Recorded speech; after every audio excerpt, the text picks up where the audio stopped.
Welcome back everyone, we're heading off into space for today's video. If space is your kind of thing, then do check out our top 10 scary NASA urban legends. It should be right up there, I think. Today though, we're sharing real accounts of people who have been to space and the scary things they've experienced, the unexplained sightings and the memories that haunted them for years after. It's a good one. My name is Danny Burke and this is the top 10 scary astronaut stories. Starting off number 10 now, we have the knocking. In 2003, Yang Liwei became the first Chinese person in space. It was a historic occasion, but it also became famous for a creepy occurrence. In 2016, Yang told an interviewer that he heard someone knocking on the outside of the spaceship on that trip. He was terrified and tried to peek out of the porthole but couldn't see anything outside. When he got back to Earth, Yang described the sound to experts. He even tried to recreate it for them, but nobody could identify it. In the years since, many people have tried to explain this strange phenomenon. Some say it could have been some space debris, but others say that this is unlikely, as space debris is few and far between. Others claim it could be the expanding and contracting of the ship due to the changing temperature of the spaceship as it orbited the Earth. Even though that's the leading theory, many people have their own theories about aliens or time travelers being responsible for the mysterious knocking sound. Moving on to number 9 now, we have alien music.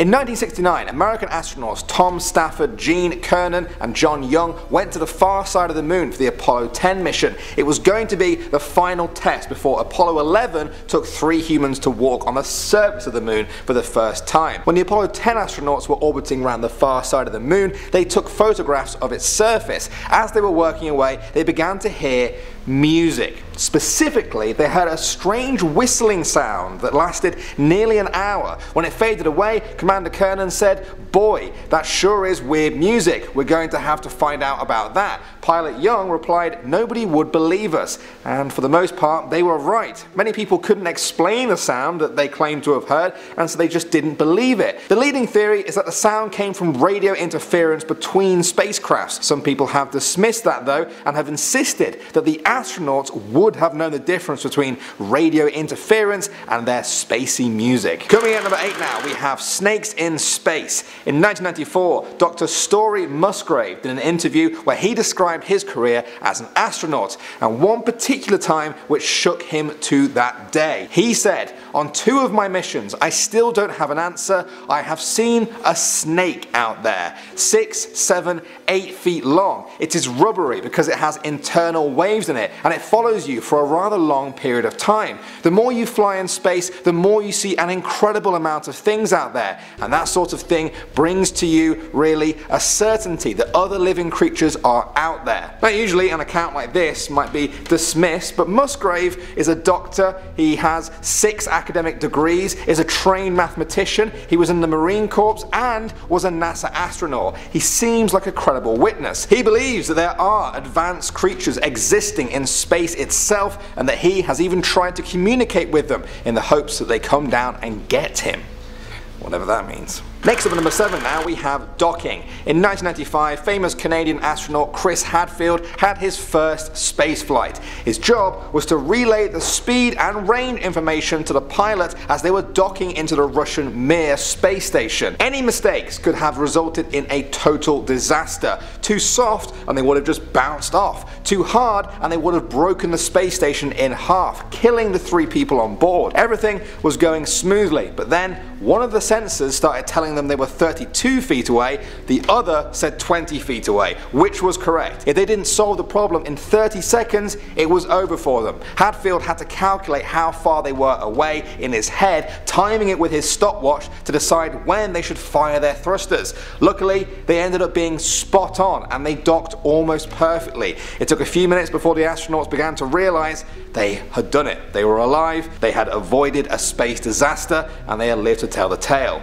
Moving on now to number 6, we have impossible. On May 5th, 1981, Russian cosmonaut Vladimir Kovalyonok looked out of his portal of the Salyut orbital space station. He then saw something which seemed inexplicable to him. When he returned to Earth, he told the world at a conference what he had seen. He said, "Many cosmonauts have seen phenomena which are far beyond the experiences of Earthmen. For 10 years, I have never spoken on such things. The encounter you asked me about happened on May 5th, 1981 at about 6 p.m. during the Salyut mission. At that time, we were over the area of South Africa, moving towards the area of the Indian Ocean. I just made some gymnastic exercises when I saw in front of me, through a porthole, an object which I could not explain. I saw this object, and then something happened that I could not explain, something impossible according to the laws of physics. The object had this shape, elliptical, and it flew with us. From a frontal view, it looked like it would rotate in flight direction. It only flew straight, but then a kind of explosion happened,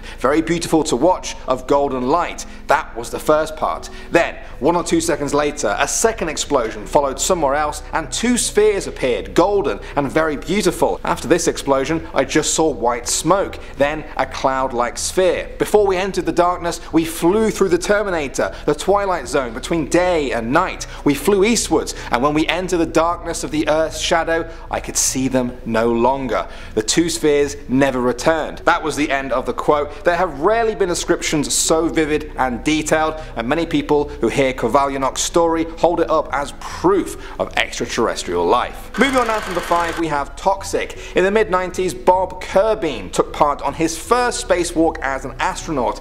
Unfortunately, disaster struck when a connector to a hose began to leak on the outside, spraying toxic ammonia all over him. He couldn't get back inside the space station covered in that stuff. He managed to stay calm and he fixed the leak, but he was still contaminated. He came up with a plan. Ammonia has a low boiling point, and so Bob decided to literally bake himself in the sunlight of space for an extra 30 minutes in order to vaporize the ammonia off him. He had to just sit out there in space, hoping that he got all the ammonia off and that he didn't poison the crew and himself when he got back into the station. It was a success. His plan worked, but it was one of the most surreal and scary moments an astronaut could ever experience. Next up at number 4 now, we have the lights. In 2005, astronaut Leroy Chiao was commander on the International Space Station for over 6 months. He was once doing a spacewalk to repair some antennas when something caught his eye. He saw some lights that seemed to be in a line, almost like an upside down check mark. They flew right past him, but his fellow astronaut didn't see because they were facing the other way.